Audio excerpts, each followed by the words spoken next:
Hello दोस्तों, welcome to तिरुगुन astrology. आपका मेरे चैनल तिरुगुन एस्ट्रोलॉजी पर पुनः स्वागत है।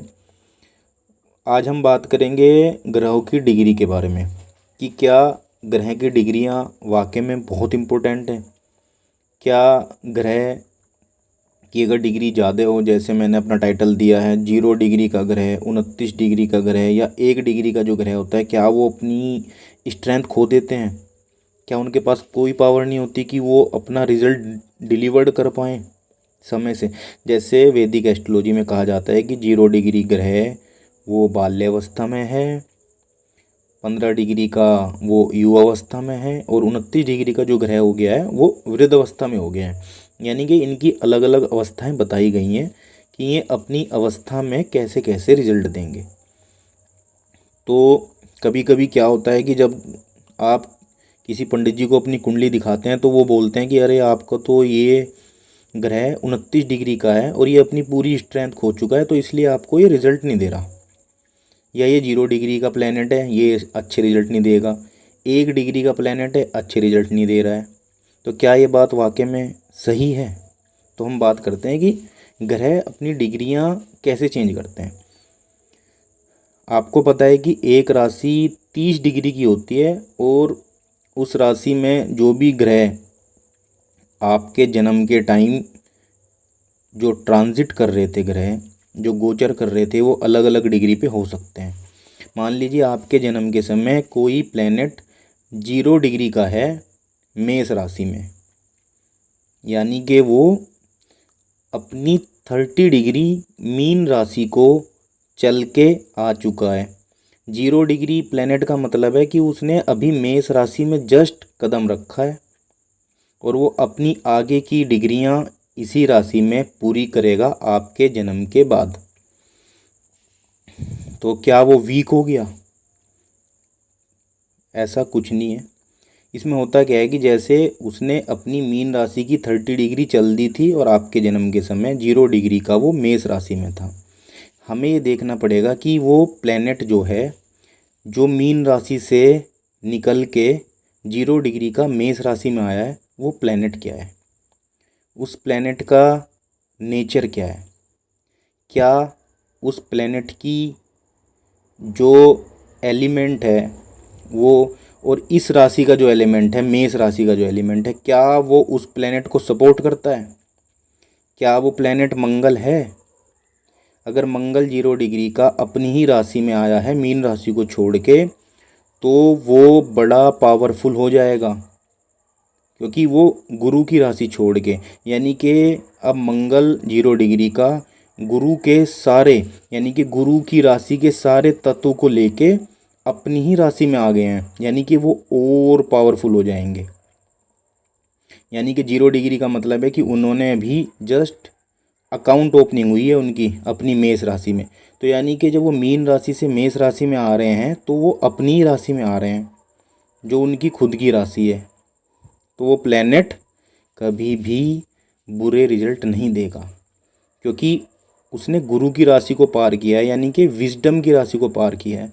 तो मंगल अभी वाइस होके आए हैं, बड़े समझदार होके मीन राशि से आए हैं अपनी राशि में। तो अब वो मेष राशि में भी अपनी 30 डिग्री को अटेन करेंगे। तो 0 डिग्री के प्लैनेट कभी भी ऐसा नहीं होता कि वो मृत अवस्था में है, कि उनके अंदर स्ट्रेंथ ही नहीं है। वो देखना पड़ेगा कि वो कौन सी राशि को छोड़ के कौन सी राशि में जा रहे हैं। क्या वो राशि जो पिछली वो छोड़ के आए हैं वो एयर एलिमेंट की राशि थी, और दूसरी राशि जिसमें वो प्रवेश कर रहे हैं क्या वो वाटर एलिमेंट की राशि है या फायर एलिमेंट की राशि है? तब थोड़ा सा उनको अपना नेचर चेंज करना पड़ता है। जैसे एक इन्वायरमेंट से दूसरे इन्वायरमेंट में जाने पर प्लेनेट को थोड़ा दिक्कत होती है, क्योंकि राशि माहौल देती है हमें। तो जैसे जब हम आमतौर पे क्या होता है, जब हम सर्दी से गर्मी की ओर बढ़ रहे होते हैं तो हमें कुछ ना कुछ दिक्कत हो जाती है इंसानों को भी, या गर्मी से जब हम सर्दी की ओर बढ़ रहे होते हैं, जब भी मौसम चेंज होता है उसमें दिक्कत होती है। ऐसी प्लेनेट के साथ है। तो आप समझ गए कि 0 डिग्री का मंगल यहाँ पर बहुत अच्छा है। ऐसी ही बात रही 29 डिग्री का कोई प्लेनेट अगर आपकी कुंडली में है, तो क्या वो मृत अवस्था में है या वो वृद्ध अवस्था में है? क्या वो अब आपको रिजल्ट दे नहीं पाएगा? अब वही बात है, 29 डिग्री का ग्रह अगर आपकी कुंडली में है, पहली बात तो वो जैमिनी ज्योतिष के अनुसार आपका आत्मकार का बन जाएगा, यानी कि वो सोल सिग्निफिकेटर बन जाएगा। और सोल सिग्निफिकेटर होके वो जिस राशि में अपनी 29 डिग्री पूरी कर चुके हैं, तो यानी कि उस प्लेनेट के पास उस राशि की सारी मैच्योरिटी है, वो बड़े मैच्योर प्लेनेट हो गए हैं। मान लीजिए कोई बच्चा पैदा हुआ है और उसका 29 डिग्री का सैटर्न है कुंडली में, तो यानी कि 29 डिग्री के सैटर्न ने क्या बताया कि भाई सैटर्न ने जिस भी राशि में वो 29 डिग्री के होंगे, उस राशि के सारे तत्वा को, उस राशि की सारी मैक्सिमम टू मैक्सिमम जो माहौल देती है वो राशि, उसको पीक पे लेके गए हैं वो, यानी कि वो बहुत मैच्योर है। यानी कि जिस जातक का 29 डिग्री का सैटर्न होगा, मान लीजिए मकर राशि में 29 डिग्री है, यानी कि मकर राशि के सारे गुण, सारे कारक तत्वों को वो शनि अटेन कर चुका है। यानी कि वो जातक जो उस समय पैदा हो रहा है जिसका 29 डिग्री का मकर राशि का शनि है, यानी कि उस जातक में कैरियर के प्रति बहुत मैच्योरिटी हो जाएगी, क्योंकि 10th हाउस का कारक और 10th हाउस की राशि मकर में वो 29 डिग्री के हैं, यानी कि उसमें कैरियर के प्रति सेंसिटिविटी पहले से रहेगी, कर्म के प्रति वो सेंसिटिव होगा, क्योंकि 29 डिग्री का शनि लेके पैदा हुआ है। यानी कि बहुत मैच्योर, जन्म से ही वो बच्चा बहुत मैच्योर हो गया। अब जैसे जैसे वो बड़ा होगा बहुत मैच्योरिटी वाले काम करेगा। कोई कोई बच्चे आपने देखे होंगे ना, छोटे होते हैं 5 साल के, पर ऐसी बात बोल देंगे कि आपको लगेगा करे इस पे ये गुण कहाँ से आया। दूसरी बात, जब वो 29 डिग्री का प्लेनेट होके मकर राशि से कुंभ राशि में जाएगा, जो उनकी खुद की राशि है, तो वहाँ पे भी वो बहुत अच्छा रिजल्ट देंगे अपनी कुंभ राशि में। तो 29 डिग्री का प्लेनेट भी खराब नहीं है। रही बात 1 डिग्री के प्लेनेट की, तो 1 डिग्री का जो प्लेनेट है, अब उसमें भी यही बात है कि उसने पूरी पिछली राशि की 30 डिग्री चल ली है और जस्ट अभी इस राशि में एंट्री करके वो 1 डिग्री पे है।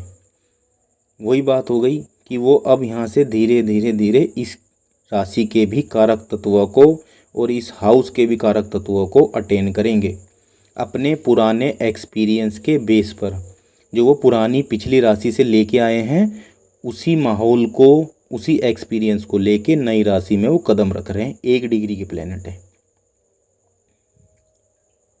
तो 1 डिग्री का प्लेनेट भी खराब नहीं है। दूसरा, ये जो डिग्री का जो कॉन्सेप्ट है ना, ये डिपेंड करता है हमारे लगन की डिग्री पर, कि जब आप बोर्न हुए आपकी लगन की डिग्री क्या थी। मान लीजिए जब आप बोर्न हो रहे थे आपकी लगन की डिग्री 3 डिग्री थी, और जो एक प्लेनेट आपको मिला है 1 डिग्री का, यानी कि ये प्लेनेट आपकी लगन की डिग्री के बहुत ज़्यादा करीब है। ये 1 डिग्री का है और लगन है आपका 3 डिग्री का, तो ये प्लेनेट बहुत ज़्यादा पावरफुल हो गया है आपके लिए। तो जो भी प्लेनेट लगन की डिग्री के नियर बाई होते हैं, वो प्लेनेट बहुत बेनिफिशियल हो जाते हैं। मान लीजिए 29 डिग्री का कोई प्लेनेट है, सैटर्न ही मान लीजिए, और किसी ने कुंडली देखी और बोल दिया अरे आपको तो शनि 29 डिग्री का है, तो आपको तो कर्मा में बड़ी दिक्कत आएगी, आप किसी भी काम को करोगे डिले करेगा, क्योंकि शनि रेस्ट्रिक्शन का कारक है, डिले का कारक है, तो ये आपके काम नहीं बनने देगा। बट अब उन्होंने बोल दिया कि वृद्ध अवस्था का शनि है, ये आपके कोई काम नहीं बनने देगा। बट आपको ये देखना पड़ेगा कि आपकी लगन की डिग्री क्या है। क्या पता आपके लगन की डिग्री 25 डिग्री हो, 25 डिग्री के लगन में आप बोर्न हुए हो और 29 डिग्री का सैटर्न लेके पैदा हुए हो, यानी कि 25 डिग्री के पास 29 डिग्री, 4 डिग्री का डिफरेंस है। तो ये शनि आपके लिए इतना पावरफुल हो गया है कि पूछो मत। तो जो भी प्लेनेट लगन की डिग्री के आसपास के होते हैं वो हमारे लिए बहुत बेनिफिशियल हो जाते हैं, और जो भी प्लेनेट लगन की डिग्री से थोड़ा दूर चले जाते हैं, लगन की डिग्री से दूर चले जाते हैं जो, वो प्लैनेट थोड़े से वीक हो जाते हैं अकॉर्डिंग टू डिग्री। और मान लीजिए कोई प्लैनेट मेष राशि में बैठा हुआ है 10 डिग्री का, और उसके सामने ही पड़ने वाली राशि जो तुला राशि है उसमें कोई प्लैनेट बैठा हुआ है 28 डिग्री का। तो 10 डिग्री का प्लैनेट जब 28 डिग्री के प्लैनेट पर दृष्टि डालेगा तो क्या होगा, उनकी डिग्रियों में बहुत ज़्यादा डिफरेंस है। तो लगन का जो प्लैनेट होगा वो 7th हाउस के प्लैनेट को इतना सपोर्ट नहीं करेगा क्योंकि उनकी डिग्री में बहुत ज़्यादा डिफरेंस है। अगर लगन में 10 डिग्री का प्लैनेट बैठा है और सप्तम भाव में कोई 15 डिग्री का प्लैनेट बैठा है तो ये बहुत ही अच्छी कंडीशन हो जाती है कि उन दोनों की डिग्री बहुत नियर बाई है। तो 10 डिग्री का प्लैनेट जब दृष्टि से 15 डिग्री के प्लैनेट को देखेगा तो वो उसको स्ट्रेंथ देगा, क्योंकि जो आमने सामने जो ग्रह बैठते हैं वो सपोर्ट का काम करते हैं। मान लीजिए किसी का लगन में शनि है और सप्तम भाव में शुक्र बैठा हुआ है, तो यानी कि शनि क्या है, कर्म कारक का, और शुक्र क्या है, शुक्र वाइफ के कारक हैं, वेल्थ के कारक हैं। तो अब होगा क्या, शनि शुक्र पे दृष्टि डालेगा और शुक्र शनि पे दृष्टि डालेगा, यानी कि आपके जिसकी भी ये चार्ट होगा आपके कर्मों में आपकी वाइफ आपको सपोर्ट करेगी, आपके काम आपका पैसा आएगा क्योंकि शुक्र ने दृष्टि डाल दी है। आपके कर्मों में आपको पैसे का, वेल्थ का, वाइफ का सपोर्ट मिलेगा। आपके हर डिसीजन में आपकी वाइफ आपको सपोर्ट करेगी। तो इस तरीके से हम डिग्री का कॉन्सेप्ट देखते हैं कि कौन सा प्लैनेट कौन सी डिग्री पे है और कितना स्ट्रेंथन है। इसका मतलब ये नहीं कि 0 डिग्री के प्लैनेट आपको गुड रिजल्ट नहीं देंगे, या 15 डिग्री के प्लैनेट, 10 डिग्री के प्लैनेट, 16 डिग्री के प्लैनेट ही आपको गुड रिजल्ट देंगे। नहीं नहीं नहीं, ऐसा नहीं होता है। आपको देखना होगा कि आपकी लगन की डिग्री क्या है, उस हिसाब से सारे प्लैनेट वर्क करते हैं। तो कभी भी जब आप कुंडली दिखाएं और आपको कोई बोले कि 29 डिग्री का प्लैनेट है, 1 डिग्री का है और 0 डिग्री का है, और ये प्लैनेट बिल्कुल वर्क नहीं कर रहे आपकी कुंडली में, तो आप इस तरीके से पूछ सकते हैं कि सर क्या मेरी लगन की डिग्री इन प्लैनेट के आसपास की डिग्री में है, क्या ये सपोर्ट करते हैं। तो डिग्री बहुत ज़रूरी है प्रिडिक्शन के लिए। तो ये था डिग्री का कॉन्सेप्ट। आई होप आपको ये अच्छा लगा होगा। अच्छा लगे तो मुझे कमेंट करके बताइए। धन्यवाद।